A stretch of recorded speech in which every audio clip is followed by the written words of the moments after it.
Mehdi Hassan Miraj goes to Mushfiqur Rahim. Another Tamim in the limelight to Taskin Ahmed.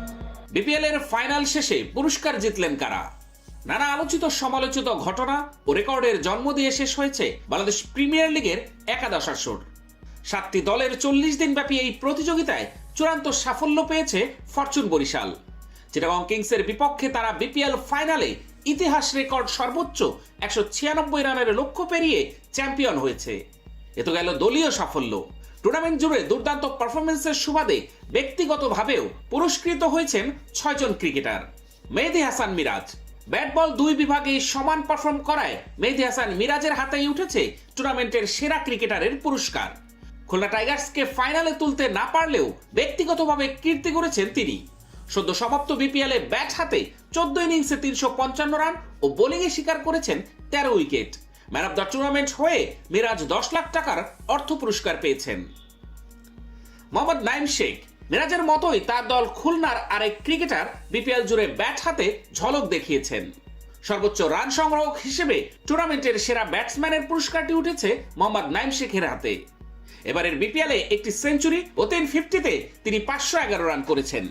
ফাইনালের আগেই তার সর্বোচ্চ run সংগ্রহের জায়গাটি মোটামুটি পাকাপোক্ত ছিল।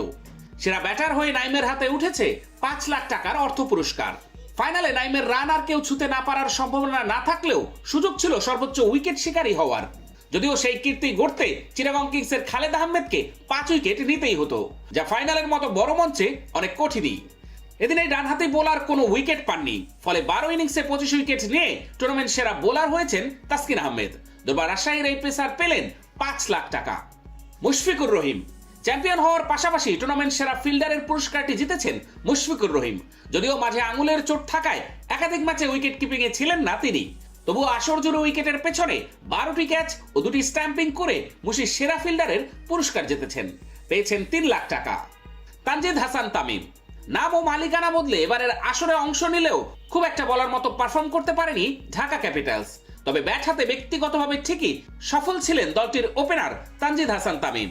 12 ইনিংসে তিনি টুর্নামেন্টের দ্বিতীয় সর্বোচ্চ 485 রান করেছেন, ফলে সেরা উদীয়মান ক্রিকেটারের পুরস্কারটি উঠেছে তার হাতে। এই কীর্তি করে তানজিদ তামিম 3 লাখ টাকা অর্থ পুরস্কার পেয়েছেন। এদিকে বরিশালকে চ্যাম্পিয়ন করার পথে বড় লক্ষ্য তারায় দলকে সামনে থেকে নেতৃত্ব দিয়েছেন তামিম ইকবাল। 29 বলে 9-4 এবং 1 ছক্কায় করেছেন 54 রান। ঝড়ো ব্যাটিংয়ে তিনি দলকে এমন এক অবস্থানে রেখে আউট হয়েছেন যেখান থেকে বরিশালকে চ্যালেঞ্জ জানাতে বেশ বেগ পেতে হতো চিটাগং কিংসকে।